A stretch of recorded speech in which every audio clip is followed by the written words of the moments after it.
everybody. How y'all doing today? How have you guys been? Did you miss me? Because I have been missing you. Hidden Horror, I'm back tonight. The reason I've been kind of out, I've been sick. And in the past, when I pushed through and tried to do videos while I was very sick, I would be coughing in the videos.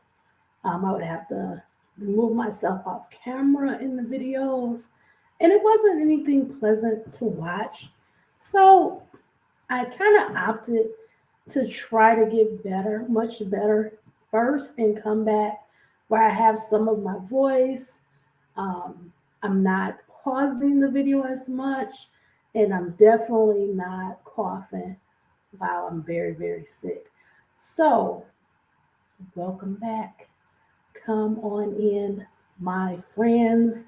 I hope that you've been well. And if you're sick, try to get the rest that you need. Try to take that medicine, and I hope that you're getting well fast and surviving this cold, the snow, the rain, everything that comes in the month of January in a new year. Happy New Year 2024. So, right before I got sick, I was working late and I had really sat down and I thought about some videos involving the Idaho Four.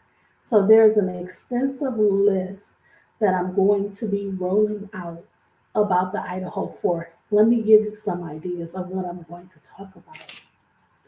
Um, One thing I want to talk about is how in history, so historically, eyewitness testimony is not reliable.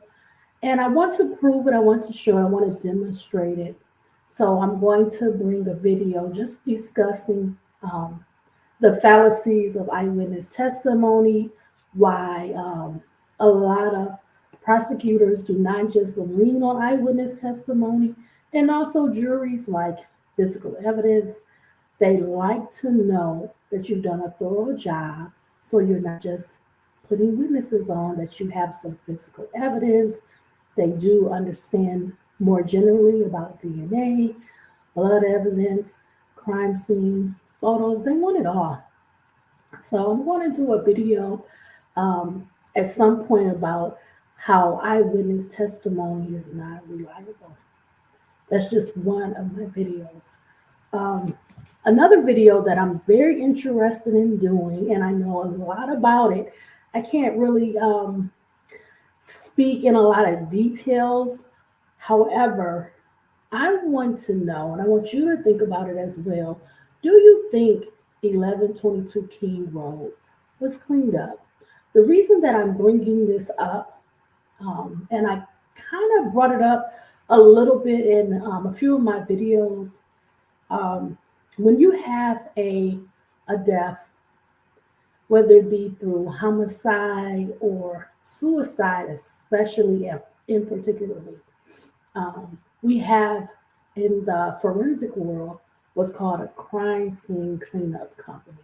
And a lot of times, families will be recommended to hire an outside company that provides the service of crime scene cleanup. And I want us to start thinking about things because if you had an opportunity after Christmas and the holidays and you were able to see the crime scene at 1122 demolished, you would notice that you did not see any blood splattering, any blood, any tissues, things like that, that you would typically see at a homicide scene where four people would be unalive. So, my guess is at some point, the crime scene had either been cleaned up or the actual evidence was removed. For example, cutting out walls, removing the floor, collecting the bedding, the bed, the sheets, and etc. So I'm going to do an entire video. And these videos, I don't want to belabor the point of what I'm trying to come across. So they're not going to be 2 hours long. They'll probably be less than an hour, maybe 30 minutes to 1 hour long, to just discuss some of my thoughts. But I'm thinking that that crime scene, it was cleaned up. Okay. I'm going to do a video also about how I feel the killer or killers of the Idaho Four, that they were very comfortable at that crime scene. And I'm not going to go into a lot of detail, but the reason that I feel this way is because there is overall a lack of physical evidence. There's also what I feel things that should be apparent in a situation where there's a homicide such as this. Um, and I'll go into more detail, but things, for example, the timing of the murders, um, the fact that the police were not called, the fact that there were there were roommates that were still alive with the unalive roommates. Um, the fact that allegedly a witness saw a potential suspect and did not run, did not leave the property, did not call 911. There's a lot of things that make me feel that the killer or killers, they were comfortable in the house. There was no rush. There was no rush to leave. There was no concern that um, they would be stopped or they would be interrupted, particularly because there were 6 individuals in the home. It made me feel that they were comfortable going into that home with multiple cars parked in the front, with the police physical presence on and near the property. When I say on, approximately 1 to 2 football fields, but also police patrols, police stops, police monitoring, police questioning people on in that area, on that near campus home, things like that.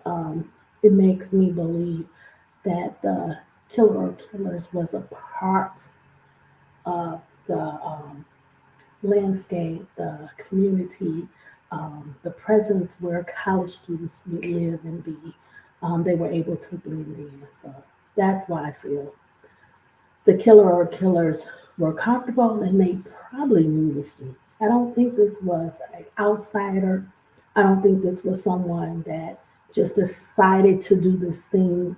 That does not make any sense considering the location, the time, and the fact that there were multiple cars at the property. Um, so that's something that I want to do in a video about. Again, these are going to be shorter videos. Something else that I want to go over that I haven't gone over and I haven't really attacked is the 911 call, if it even exists. Allegedly, there is a 911 call. So I want to know more about that. I want to talk about it. I want to think about that more because we don't really have any details. Um, we've only been giving a few words, but we want to think about that 911 call and the type of details that should have been in the 911 call but wasn't. For example, if you're at a crime scene and you have come upon the scene, and in this instance, it appears to be a stabbing, this type of information was not relayed allegedly to 911. There was no acknowledgement that these were victims, that they were physically attacked, that coming upon them, they appeared to be unalive. From visually seeing them, seeing blood, for example, seen possibly stab wounds, just things generally that you would convey on a 911 call, and you would be questioned. You would be asked these specific questions. That didn't happen allegedly. So I want to do a video also about that. Um, I'm going to do a video about the cave bar knife.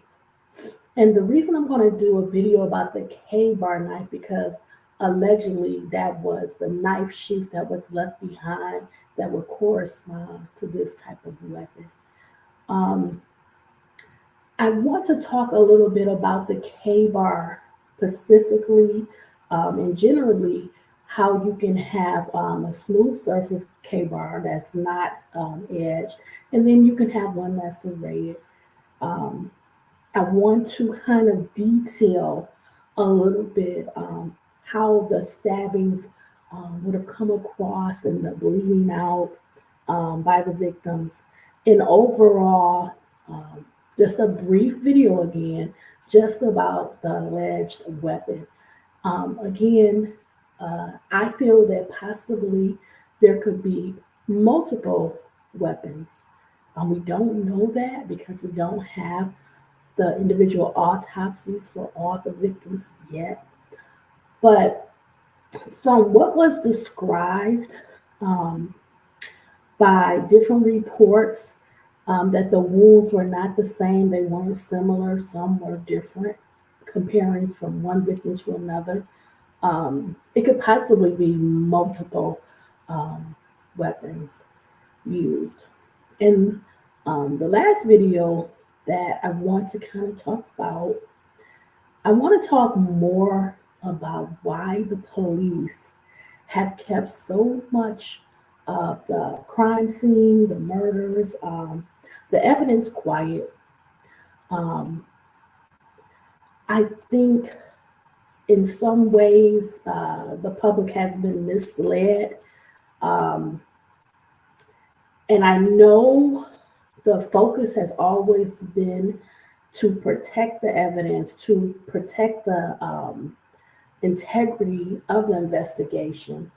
And you do that by um, not giving out those details, especially details that specifically the killer or killers would only know.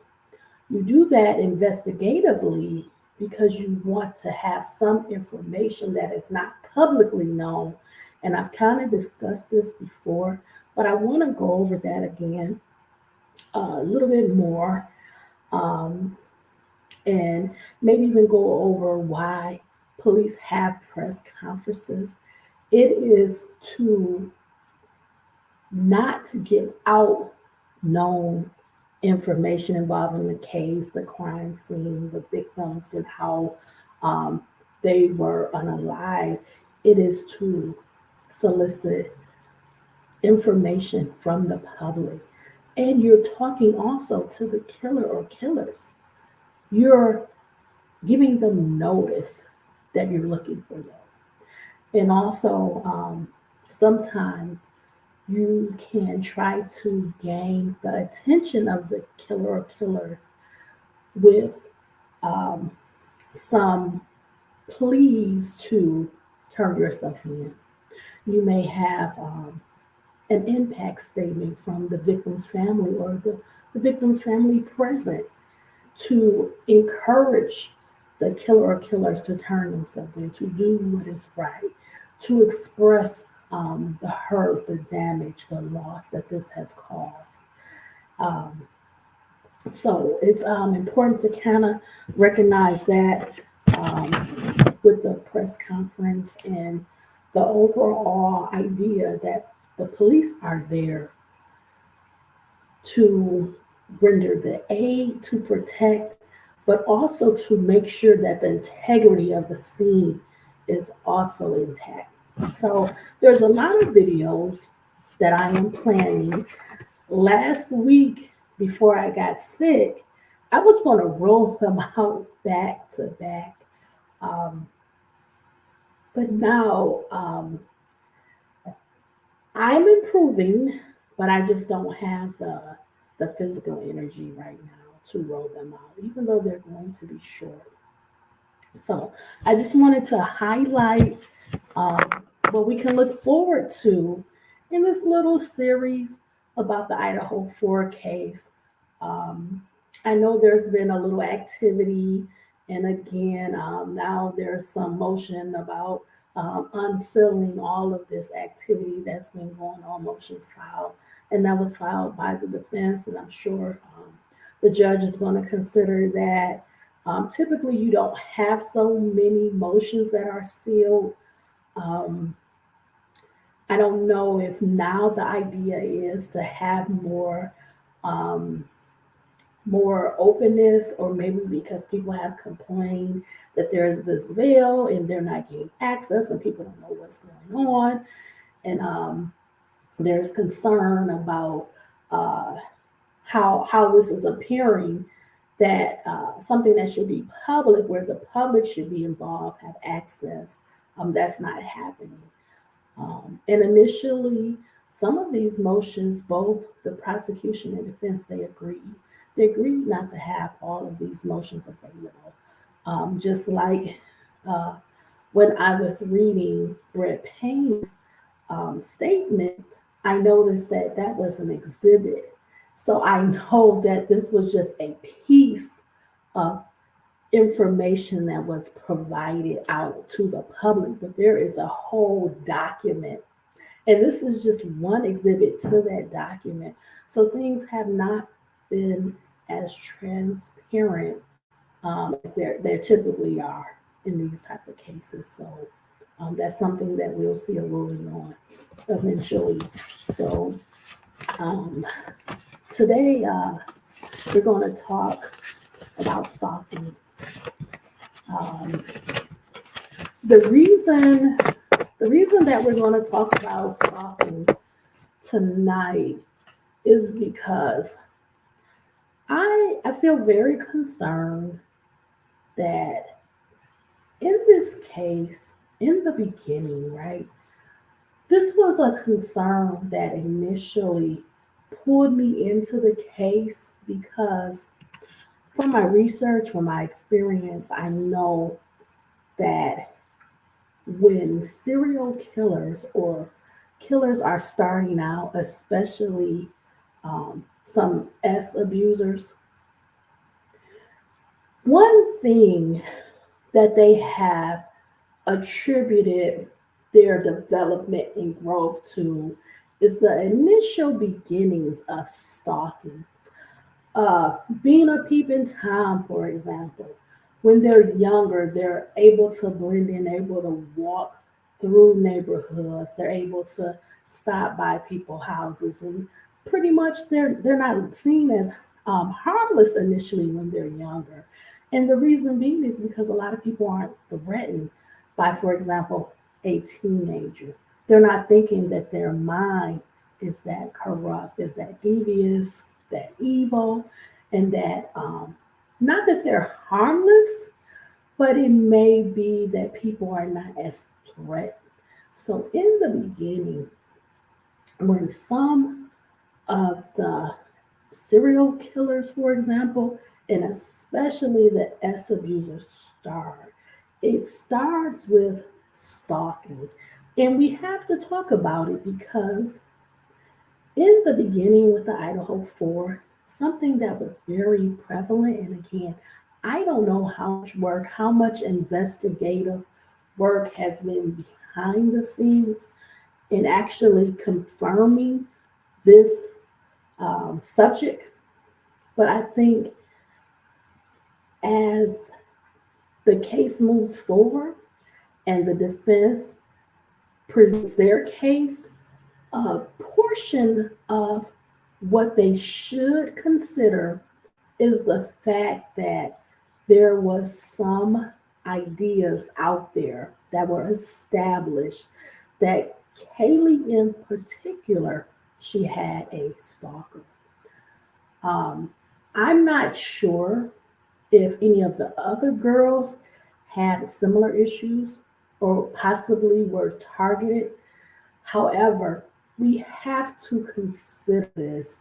And the reason we have to consider this is because before a serial killer really gets the start, also S abusers, they can start off with stalking first, which generally in the beginning, their efforts are to learn their target, their victim. Um, I'm going to go into more detail, but I just want to give you an overall picture of what I'm expressing. If someone, if they gain an interest or an obsession with another person, some people will spend their days, will spend their free time, they will look into that person. They will try to gain knowledge about them. In ways that they do it is through stalking. Now, this is 2024, so some of these ways can be used through different systems, going online, right? Trying to find out who they are, getting their name, obtaining their name in some way, trying to find any social media accounts, possibly lurking on their social media pages, stalking them, following them, trying to befriend them, possibly even sending them some type of message. If they don't want to expose themselves, they may even create fraudulent fake accounts.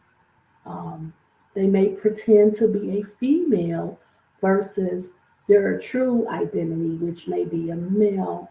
And I'm going to stick to male for the discussion tonight. Um, my apologies. Let me, let me, let me, don't want anything to interrupt us. Okay. My apologies.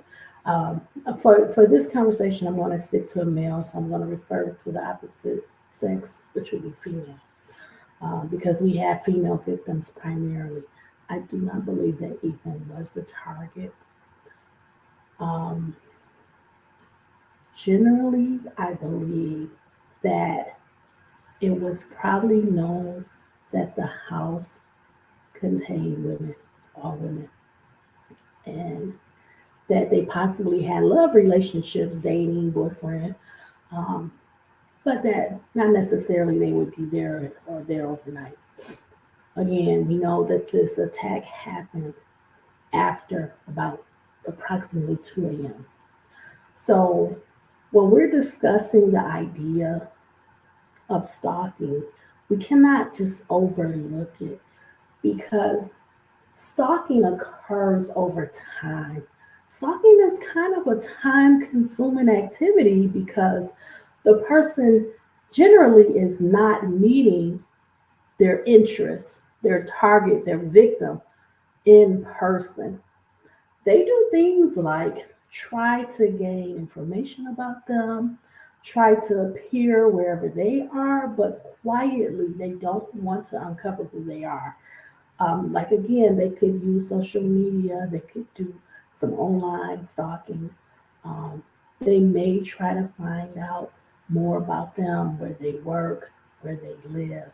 By them all being college students, um, my um, my feeling would tell me that the stalker knew that the target or targets were college students, that the girls were college students, and that they lived off campus, near campus.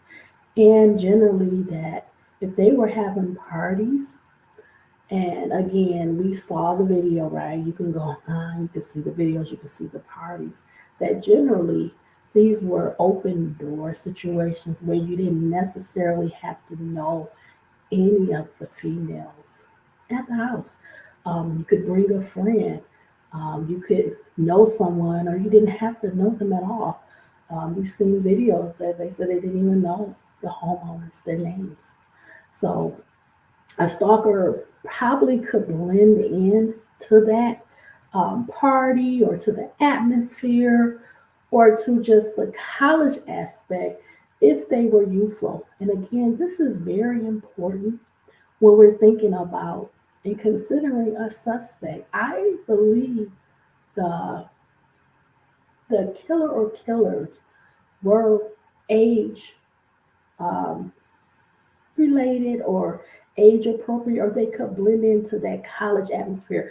I do not think, from my opinion, that this person was 10, 15 years older, because I think they would stand out unless they were looking very youthful or they came from a different aspect. For example, if there were drugs possibly being sold at these parties or on campus, maybe their end was that they were the dealer, that they were bringing the drugs, or um, possibly in in that group where people were coming and gathering and going back and forth for drugs. Possibly, we do not know. But I had to start thinking about these potentials because when I think about stalking, I know that it is a target act. I can only think of a target in this case when I think about the house, for example. If there were drugs sold at the house, maybe it could be targeted because there were known drugs or there was money due to the selling of the drugs. Or we can look at a target where one or more of the girls was targeted due to the stalking. Now, for me, the hard part is if you're stalking one or more of the girls and there's multiple people living, staying, or residing at the house, wouldn't it be easier to approach or attack the target alone? Now, we know from some interviews that, um, for example, Kaylee and Maddie, they were very close. They did a lot of things together. And I'm going to read an article that literally says they intentionally did a lot of things together to protect against the stalker, or the alleged stalker. So I'm going to read that, and we have to keep all of these things in our mind as we talk about stalking because the stalker, they're watching, they're following their target. They are literally learning the habits of their target.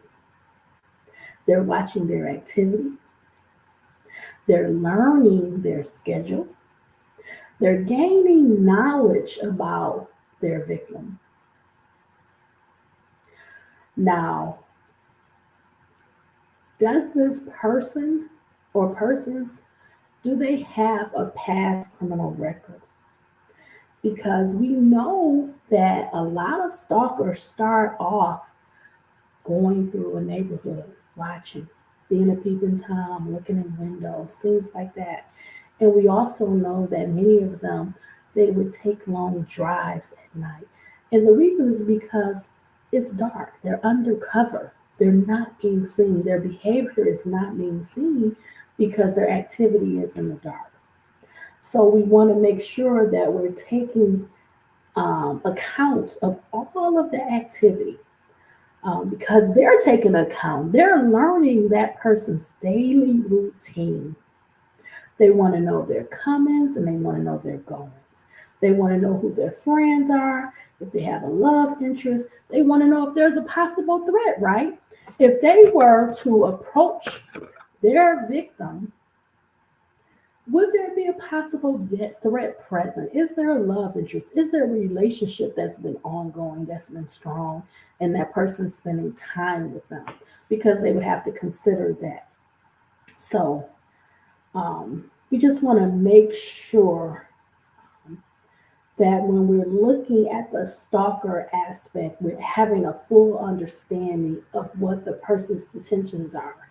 Um, they can appear to be very, very nice, very flattering, If they were to see them, if they were to meet them in passing, um, they want to appear to be non-threatening, right? So they may offer help. They may appear to be very charming. They may appear to be another college student. Um, you don't want to be blind to the fact that these are all college students. Most college students don't have this mindset. They're not thinking criminally, but that stalker, they're thinking about how they can envelope, how can they cross paths, how can they appear at places where they can blend in, like these parties, for example. Different things where you would have people that are from different places but are all coming together. The bar, for example, hanging out, something very general, right? Where they can blend in, they could go order a drink, order some food, and kind of sit back and observe. Because for the most part, most stalkers, um, they're not trying to enter into contact with their target. They're in the beginning learning their habits. Now, as they develop into that S abuser, into that serial killer, for example, this is where the encounter is happening. But the initial beginnings of the stalking is from afar, it's from a distance for the most part. It's the watching, it's the following, it's the learning the routine, watching where you come and go, learning what time you get home. If they're outside, watching when you turn that bedroom light off, when you're ready to go to sleep. Learning your friends, learning the things that you do and your interests. It's a pretty scary thing, particularly if you don't know. Now, if you think you have a stalker, then you need to do something about it because that is a crime. You should not experience any harassment or stalking. You need to go to the police. You need to identify that person and report them to the police. And you can take other actions too. You want to make sure that you're protecting yourself. If you can obtain some mace, to have that with you. If you want to go and learn karate or self-defense class, or even try to get a weapon, legally get a weapon and get it licensed. Things like that to protect yourself from a potential stalker. But I just want to lay that foundation out because I don't want to overlook this fact that in the beginning there was a lot of discussion that Kaylee in particular had a stalker. People knew about the stalker allegedly. Her dad talked about her, telling the family that she had a stalker, and I think it's important because that develops into more. Someone may not decide to continue to watch over time. They may now want to make their interests known. And most stalkers, they're not going to be able to handle rejection. They may not even try to develop a relationship. They may just respond in an inappropriate way, in an aggressive manner, out of anger. Just so many possibilities. I can remember when I was doing my research on Ted Bundy, he did admit that he started out as a peeping Tom, as a stalker. And one of the things he did at night was drive around. He would try to gain the knowledge of the habits of his target, learning their um, routine, daily routine. So let's get into it. Let's talk about it. Let's first define what stalking is. Let's do that first. Okay. Now, this is according to Wikipedia. Stalking is unwanted and or repeated surveillance or contact by an individual or group toward another person. Stalking behaviors are interrelated to harassment and intimidation and may include following the victim in person or monitoring them. And again, monitoring their habits, learning their routines, following them, seeing where they go, what they do, if they have friends, if they have a job, where do they work? Can they go into their job? Say you work, for example, at a restaurant. Could the stalker come in and order food just to see you, right? Um, just different ways to get close to you, but not reveal who they are or their intentions or interests for you. So that's stalking. And now I would like to review an article. It's on psychologytoday.com and it's titled Stalking.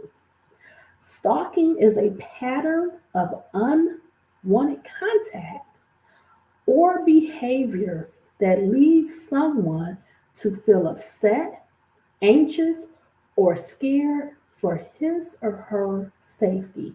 Now, the hard part about stalking is if the stalker doesn't reveal him or herself, you may have to figure it out. For example, you may have to watch your actual activities and see, hey, is something off? You may go home and something has been moved, for example, or something has been placed for you to recognize it. They can place something on your door, your doorstep. They can move something around that would be noticeable. So you may pick up on the stalking in another way. They may be standing right outside your window at night. And you may hear them. Maybe they're stepping on leaves. And you look out the window and the stalker is outside your window. Or you may feel an unease, like, oh, something feels weird, like I feel like I'm being watched. And maybe you surveil around and you look around and you actually see somebody watching you. There has been instances where a person is being followed in their car, and every time they turn, if they make a left, the person makes a left. And eventually you pick up that you're being followed.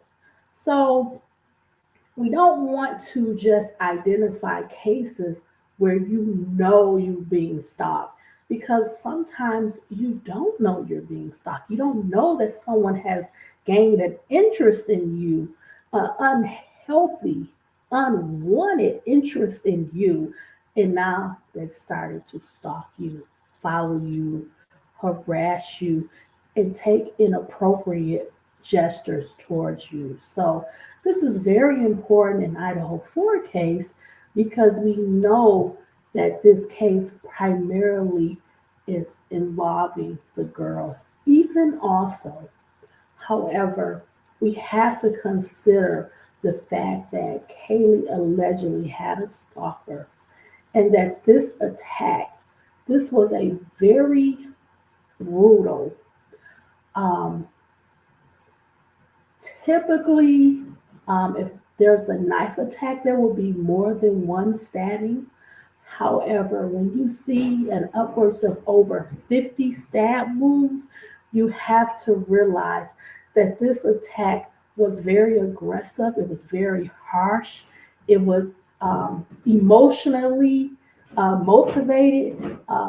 Maybe the person was in a frenzy out of anger when you start seeing stab wounds upwards of 50. Um, it does appear to be that that person may have targeted that victim, okay? That there was something underlying that attack, and that this was not something that just um, unfolded like an argument and you're fighting off someone. This is it's very related to emotions, possibly a love interest, a romance interest, when you start seeing that type of level of violence against another human being. Um, yeah, I will leave it there. Okay, so let's continue with the article. The legal definition of stalking varies by state, but the United States Department of Justice defines the term as a course of conduct directed at a specific person that would cause a reasonable person to fear for his or her safety or the safety of others or suffer substantial emotional distress. This is fear. This is concern. This is disbelief that this is happening to you. Why is this happening to you? Why is this person following you? Why is this person causing you this stress, harm, fear, anxiety? Why are they interested in you? You don't know why. You may not even know them. It can be something as unintentional as just existing, and that person has created this fantasy in their mind about you. Maybe about having a relationship with you, maybe interest in you, and maybe thinking that they can be with you. And they create this idea, and now they begin to follow and watch you. So we have to be very, very careful in the Idaho Four case because we do realize that there were 4 victims, 3 being women and 1 being severely, viciously, ferociously attacked and stabbed multiple times. Yeah, it's very disturbing.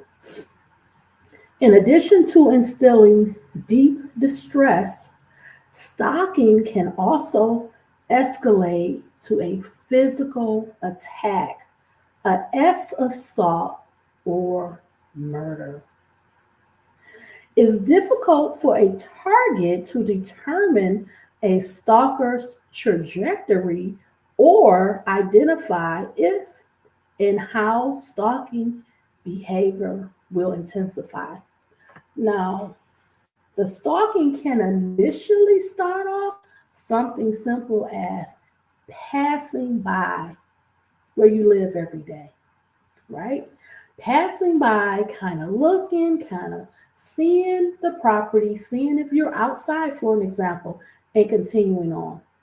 But as the stalking develops over time, that could change. That could then grow into parking outside of your house, sitting there just watching. Over time, that could develop into the person getting out of the car and now they're on your property. That can develop more into looking into your house through your windows, trying to see if they can see anything, maybe taking pictures. And again, as time goes on, that person may feel they have your schedule and now they may break into your garage. That could be the next elevation. Then, if they continue and persist, they may try to break into your home. So, over time, the stalker tends to develop more of an interest and take further and further steps with the stalking. So let's continue reading the article. Stalking constitutes one form of intimate partner violence, according to the CDC. That's the Center for Disease Control, if you want to look that up, along with physical violence, S violence, and psychological aggression. Stalking behavior can include the following: knowing the person's schedule, tracking their whereabouts, or physically following them, repeatedly sending texts, calls, or emails, unexpectedly showing up at the person's home, workplace, or school, delivering unwanted gifts, stealing the person's possessions, threatening the person or their friends and family. Other behaviors that lead to feeling unsafe, harassed, or monitored. So the stalking can come from so many different levels, from them sending you an email, obtaining your phone number, probably paying for it, and begin to text you from unknown numbers. Possibly sending you a gift, see if you're interested, if you accept it, right? Maybe you say that, you have a love interest, possibly. Um, just so many things that the person can do to see how you respond, how you react. What will you do? Will you respond to a text? Will you reply to an email? Will you seek out who's watching you? Do you have any interest in connecting with them? They can do all kind of things. Leave voicemails at your work number. Send you a letter. Write you a letter. Like, this could come from so many different directions, and that's what kind of makes it dangerous, because this person has placed their eyes on you. And that's why I also use the word obsession. A person can literally be obsessed with another person that they have never met in person, never spoke to, do not know. But they've created all of these ideas in their mind about you. Okay. Um, about 15% of women and 6% of men in the US have experienced stalking at some point in their lifetime, according to the Centers for Disease Control and Prevention, representing 18.3 million women and 6.5 million men. When stalking occurs, it's frequently in the context of a breakup. Okay. Stalking encompasses a desire to exert control over a victim. That drive could emerge from a romantic relationship, for instance, warding off suitors or trying to win over a new partner.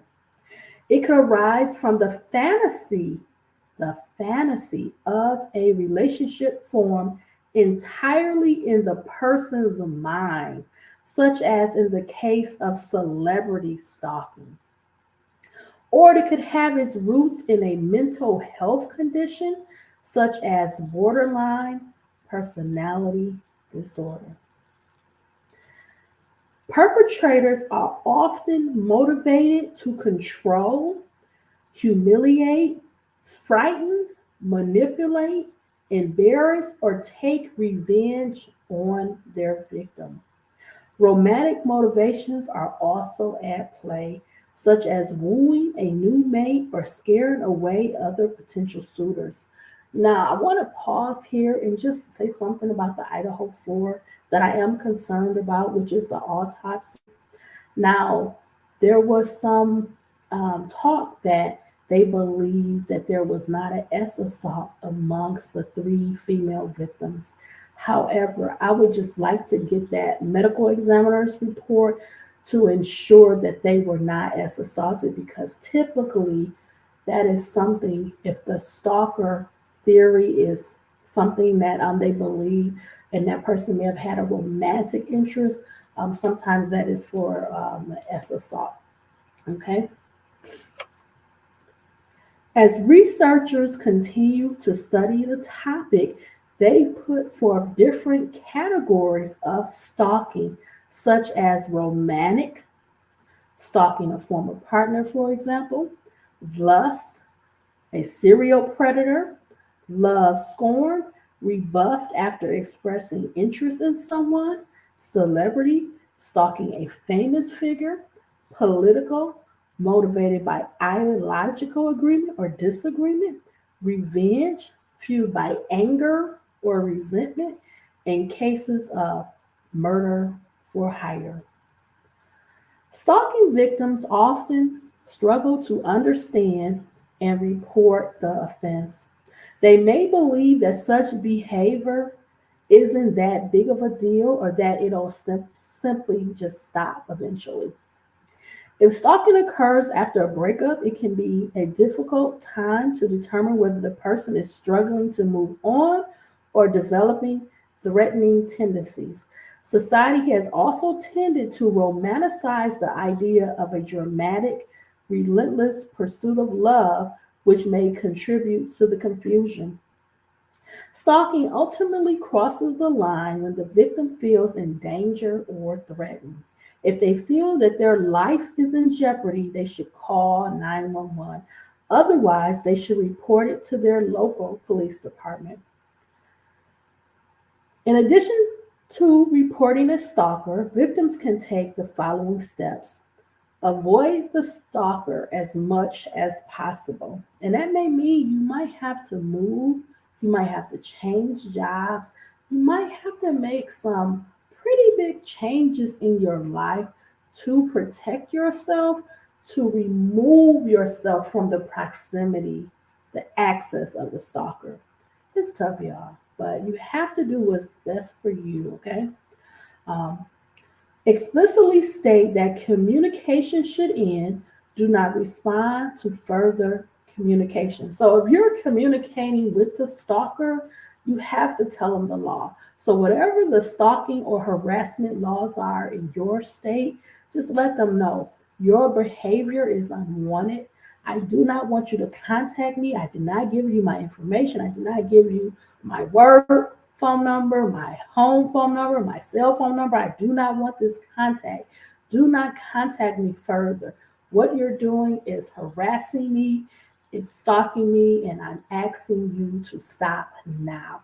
If you do not stop, I'm going to contact the police. This is your only warning. You have to be direct. You have to let them know that what they're doing is unwanted and they have to stop. You can just quote the law right to them. Every state generally has stalking and harassment laws, so you have to let them know. Inform them, please. Um, okay? Maintain a log of the stalker's actions, including communication, unwanted visits, and police reports filed. Now, I'm going to go a step further. If this person that is stalking you appears, please call 911. Do not hesitate to use law enforcement to report it and to stop it, to interject, to come forward, to put eyes on this person. You must report the stalking, okay? Um, Recording it, yes, that's great. However, if they're physically coming in your presence, you need to call the police. If you can separate yourself, you can get behind a door, if you can get in your car and lock the door, try to protect yourself by removing yourself from their physical proximity and call 911 and report them. And you may have to get a protection order against them if they're threatening to you, okay? Become educated about technology related security measures. You could block them on your phone, for example. If they're sending you emails, you can put their email address as a junk email. If they're calling your job or appearing at your job, you can go to security, give them a picture of the person and their name if you have it. Um, if they're calling your work, maybe if you know their number, don't answer it. If you have caller ID, if they're leaving you voicemails, record the voicemail so you have it on record, because you have to get the stalking to stop. You have to go to the police and possibly get a protection order to keep you safe. Find a local organization for support, information, and safety planning.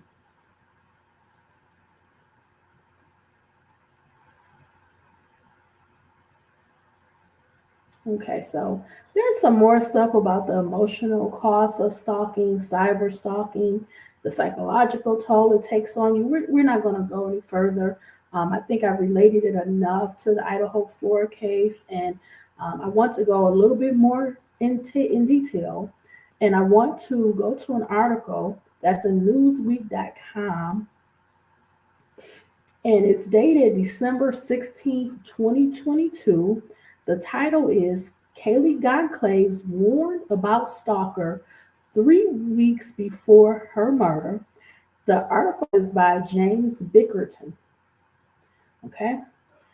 Kaylee Goncalves had tons of issues with a stalker before she was murdered, along with three other University of Idaho students, according to a local shop manager.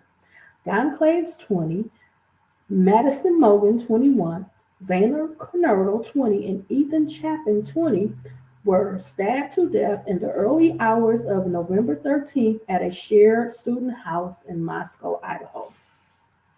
Two other female students living in the house slept through the attack and were unharmed. More than a month later, police have yet to identify a suspect or recover a murder weapon. Brian Ensign, a senior national correspondent for the network, New Nation, spoke to the manager of a Moscow vape store who said Goncalves and Mogan used to come in as part of a group and discuss Goncalves having a stalker. He said they always came in as a group. I'd say 4, 5 girls at most. All the time would come in together. I made a joke about it coming together and stuff like that. Nice seeing you girls trying to stay safe. One of them more or less openly says, we've had a friend of ours be stalked before. So this is kind of why we all travel in a group like this. Asked by Eaton whether Goncalves made the remark, he replied, no, it was Madison who actually said that. Maddie said it and motioned to Kaylee, who was right next to her. You could tell they all were trying to keep Kaylee safe and be there for her as good friends. He continued, they more or less made the comment that it always seemed to happen either by the campus or down on Main Street.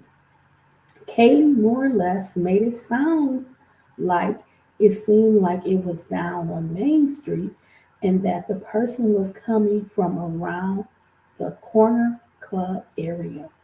This was apparently something Kaylee had tons of issues with.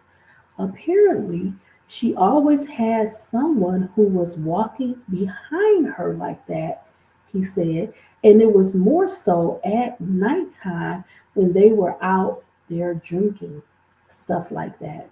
I asked them, like, is it at school? And she's like, no, at night, going out to the bars or coming back from the bars. The vape store manager described Goncalves and Mogan as very friendly and happy-go-lucky. Moscow Police Captain Roger Lanier told reporters on November 23rd that we obtained information through some of our interviews that Kaylee had made some comments about a stalker.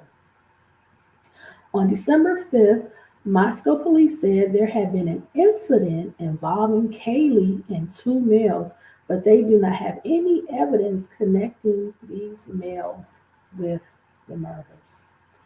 Using tips and leads, investigators have identified an incident involving Kaylee at a local business, which may have been the stalker reference she made to friends and family, the Moscow Police Department said in a statement.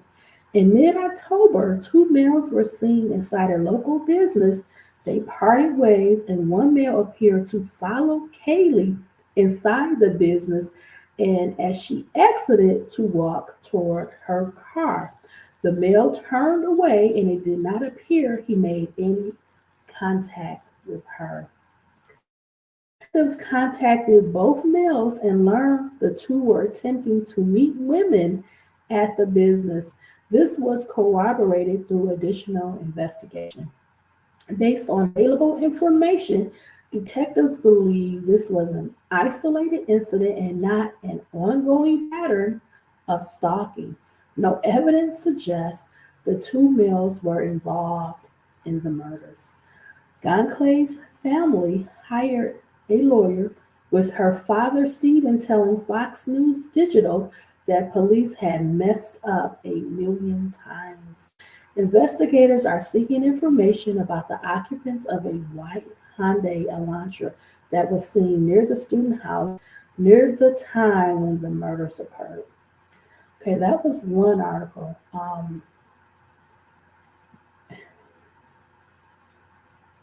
That's, that's, that shows us that Kaylee was aware of her surroundings.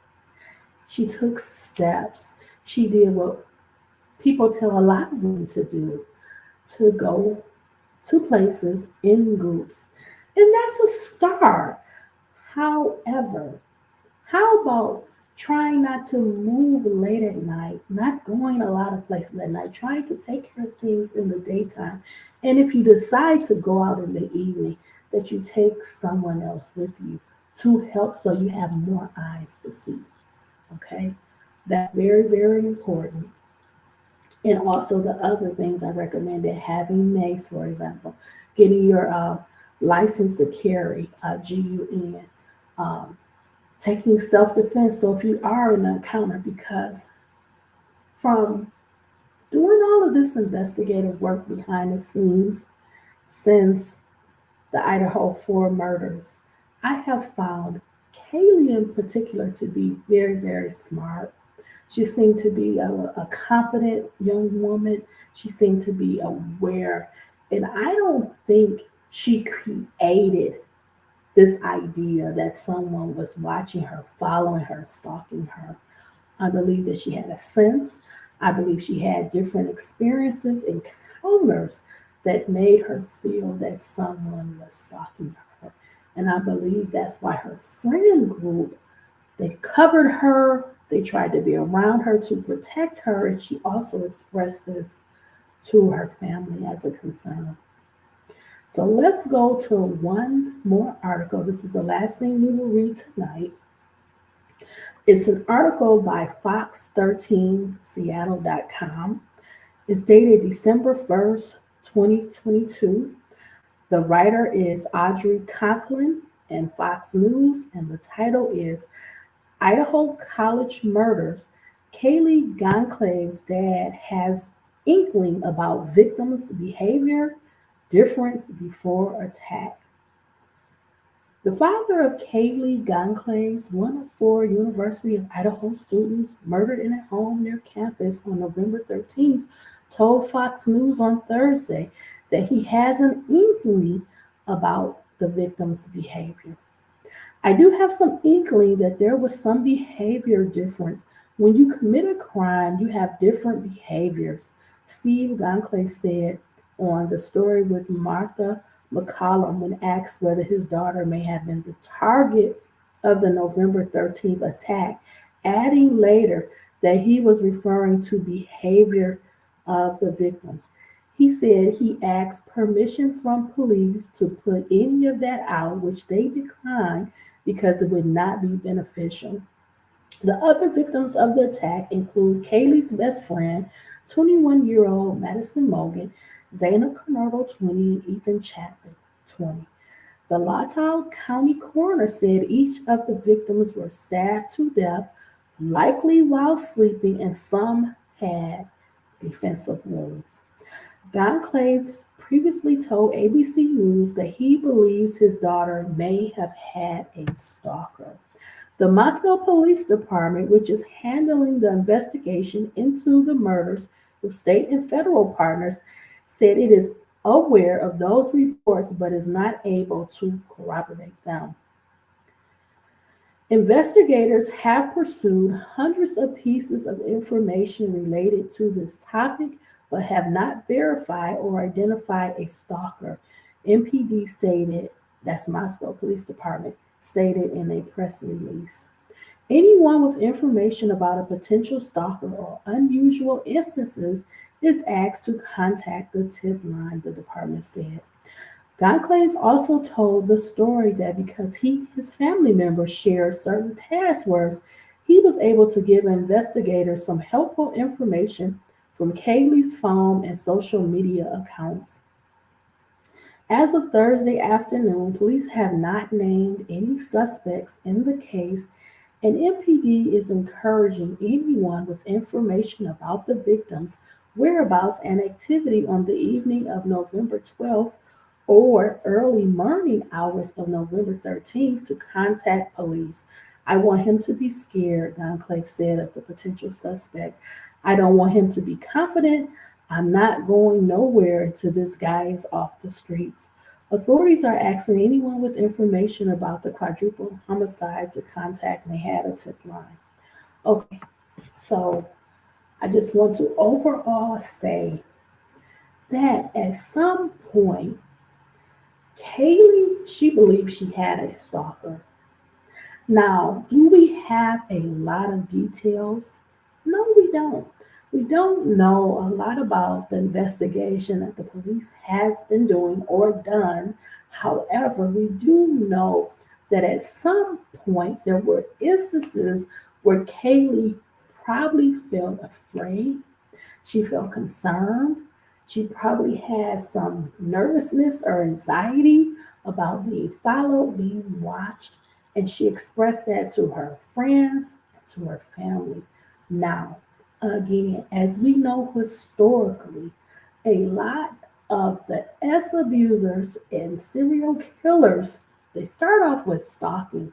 They identify a victim, a target, and they stalk them. They follow them. They learn their habits, their behaviors, their routine, their schedule.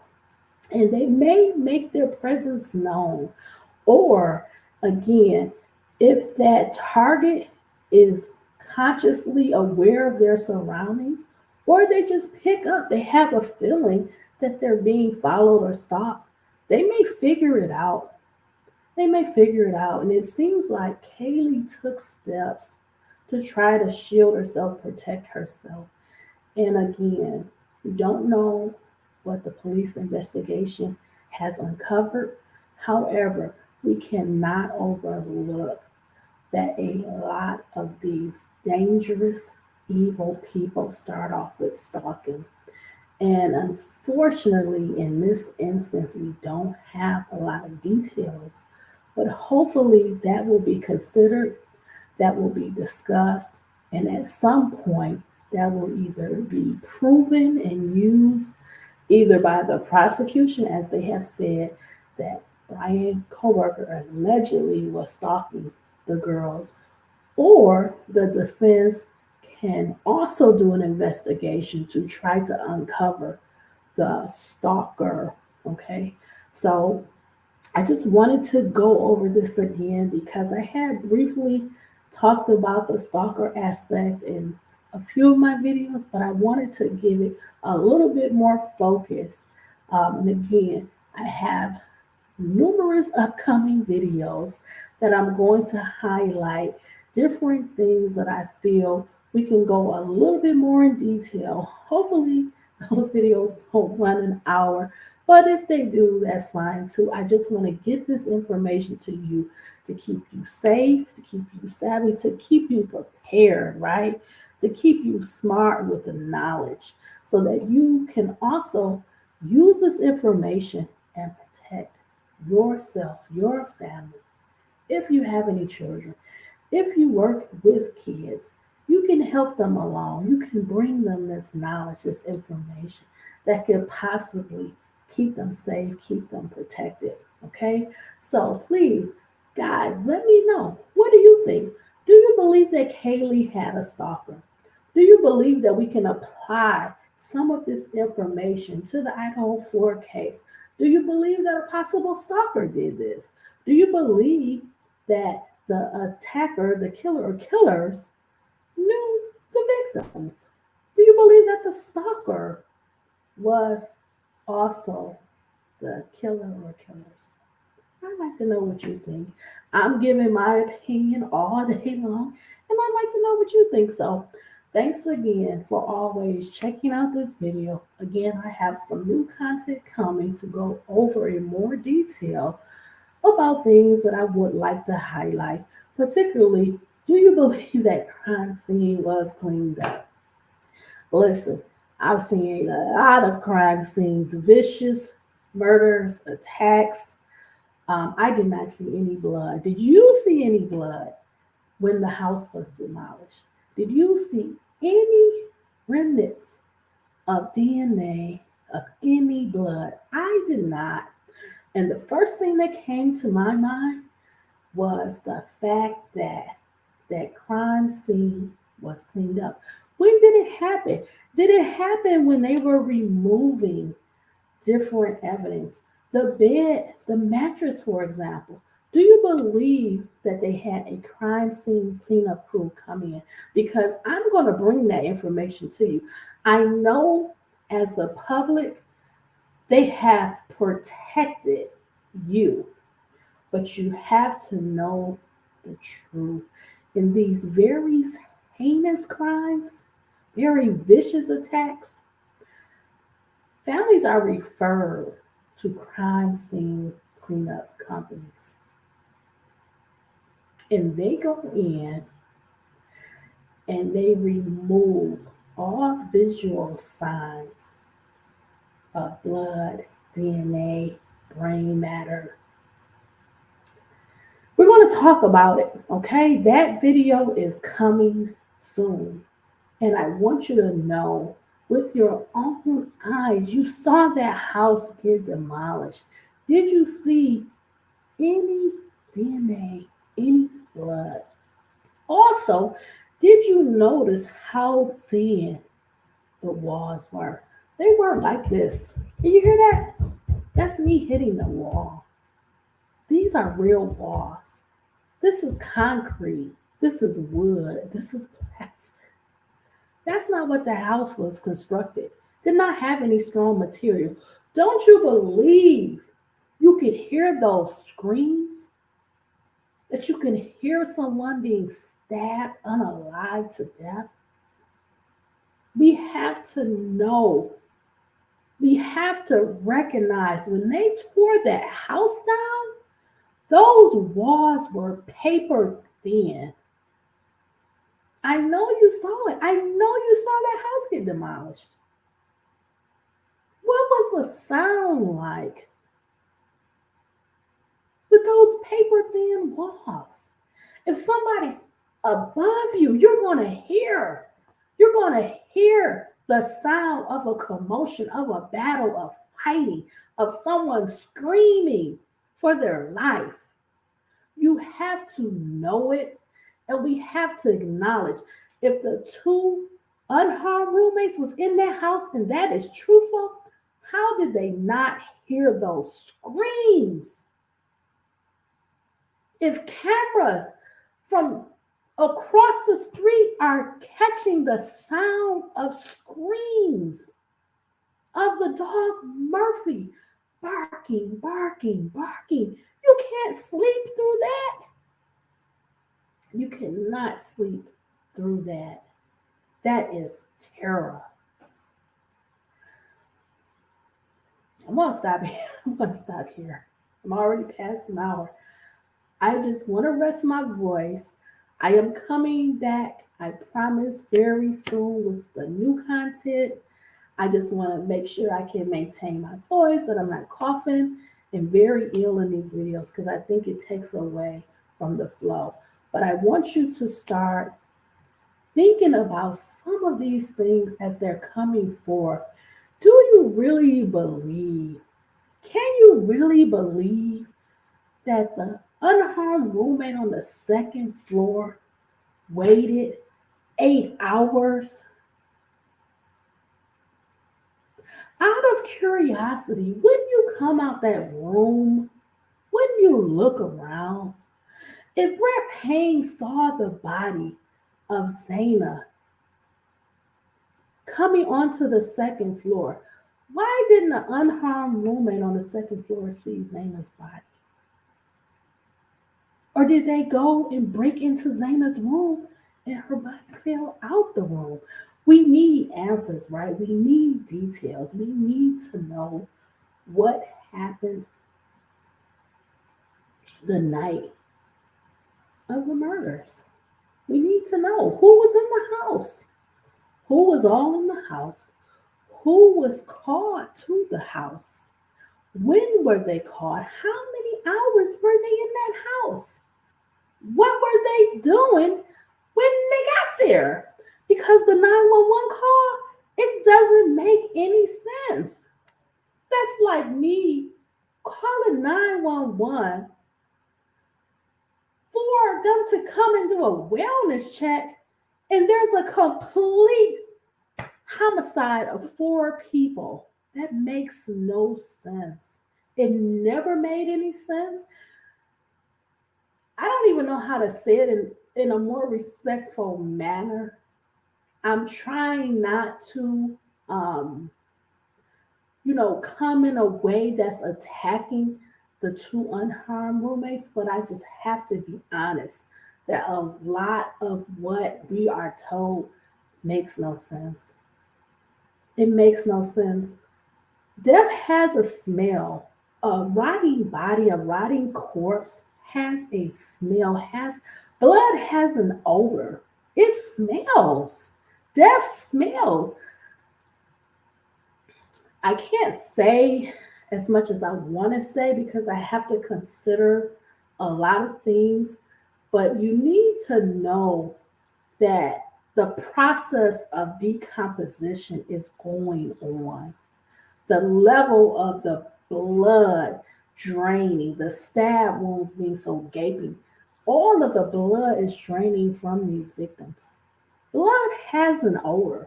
You can even look at how it changes, how I think it loses its oxygen and gets very, very dark. I mean, you'd have to know that these 4 victims had been unalive for hours, not minutes, not 20 minutes, for hours. And even for Brett Payne in his statement to say he came upon the scene at 4 p.m., the 911 call allegedly was at 11:58, right before noon. How do you have detectives appearing approximately 4 hours later? You have to think about that. In a scene, in a homicide crime scene, what happened in all these hours? Where is he coming from? Is he coming from, another state? Why is it taking 4 hours to arrive at a crime scene? It feels like inexperience.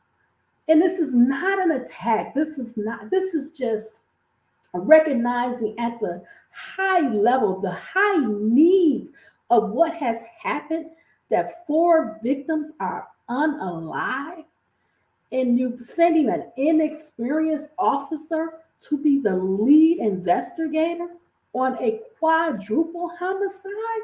That makes no sense. And this person is appearing 4 hours after the 911 call.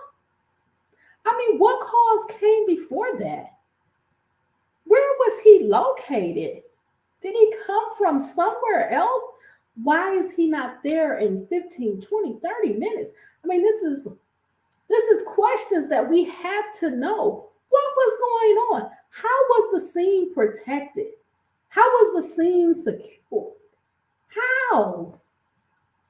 If the lead investigator that they're assigning, picking, selecting, doesn't come onto the scene for 4 hours, then the medical examiner comes within that fifth hour. She said 5:30 p.m. Like, this is unprofessional. It is a total mess. It is completely a debacle. And when Steve Goncalves says that they made a million mistakes, I sadly agree. They messed this case up from the onset. You cannot make me think otherwise. Because I'm a thinker. Please consider this. A quadruple homicide gets an inexperienced detective who shows up 4 hours after the alleged 911 call. You had allegedly people at the scene at 8 a.m. You have a whole shift, and your lead investigator, detective, doesn't come on the scene until 4 p.m. The medical examiner, coroner doesn't appear at the scene until 5 p.m., 5:30 p.m. We have to talk about it. This case has so many questions, so much to consider. And from the onset, from the beginning, this case never made any sense at all to a logically thinking person. Do you disagree? It's just a situation that I do not want to be a cold case because of the mess of the investigation from the beginning. Having someone inexperienced, without knowledge, without crime scene, homicide experience and knowledge, leading the investigation. Because if those cameras picked up the screams and the dogs barking, why did the two human beings that were unharmed, not able, unable, or unwilling to express what happened? What happened that night? Who unalived these four people? Why did this happen? Why did this happen to them? What did they do in life where this would be exacted upon them in this vicious, unrelenting, ferocious, heinous way? Why did this happen to them? Where is the truth in it all? The only thing that I know for sure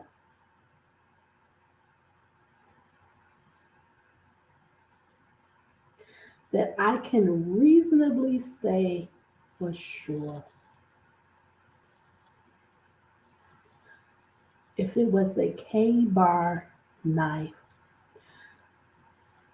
the killer or killers intended on unaliving. They intended on unaliving all of them because you cannot really come back in a knife attack. You're going to bleed out. You're going to hit major organs. And if you have a K-bar knife, you're really going in as a hunt to cause the most harm, maybe to even cut someone's throat. Because that was something that was intentional. If that is the murder weapon, allegedly, the intent was to terminate the lives of the victims. And I have to be fair and ask, how do you have two unharmed roommates when the killer or killers were willing to attack two people in two different rooms on two different floors at the same time? We have to make sense of it all. We have to. Okay? So again, thank you so much. Thank you very much for checking out this video. Please remember, my friends, to be smart. Be smart. Be aware. Be alert. Be savvy. Be safe. Protect yourself. Okay. I will see you soon in another video. Be well, my friends. Bye. Bye, everybody.